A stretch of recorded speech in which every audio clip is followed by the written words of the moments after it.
Hi, I'm Maria Constantino, a director in PwC's national office.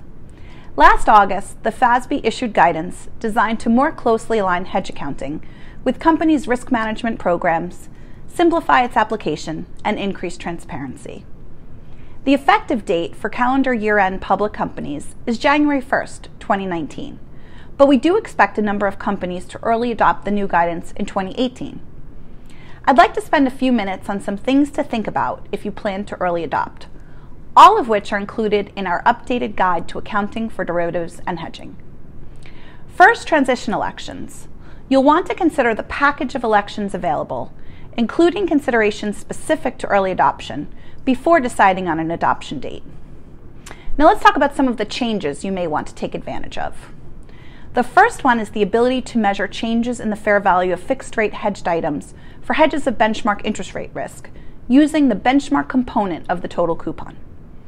Before, you had to include the total coupon in this measurement.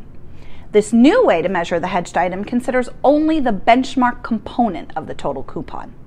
Ignoring the spread above the benchmark interest rate makes hedges more effective. This change is permitted for all fair value benchmark interest rate hedges of fixed rate assets or liabilities, regardless of whether the coupon or yield is more or less than the benchmark rate. So it also helps high credit quality borrowers. Next up, partial term fair value hedges of a fixed rate asset or liability are now permitted for benchmark interest rate hedges. Before, you had to hedge the total instrument or a percentage of it, but now you can hedge any consecutive cash flows, like the first 3 years of a 5-year bond. Another change is a new way you can recognize components excluded from the assessment of effectiveness. Under the new standard, you can amortize excluded components into earnings over the life of the hedging instrument on all hedges, including fair value, cash flow hedges, and hedges of net investments in foreign operations. Interim changes in the fair value of excluded components would be recognized in other comprehensive income. Before, excluded components were required to be marked to market through current earnings. Amortizing them reduces the income statement volatility of certain strategies, such as some options-based strategies.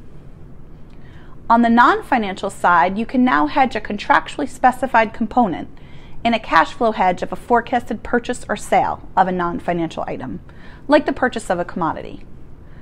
Under the previous guidance, you had to hedge the total change in cash flows related to the purchase or sale of a non-financial item. This might have included the spread above an index for transportation to a delivery point or other costs.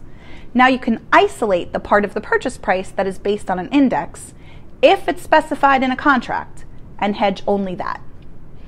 As a result, more hedging strategies will qualify for hedge accounting and others will be more effective. The last one I'll cover today, you can save time using a qualitative assessment of effectiveness. Quantitative assessments, such as regression analyses, are no longer required each period. After an initial quantitative test, under certain circumstances, subsequent tests can be performed qualitatively.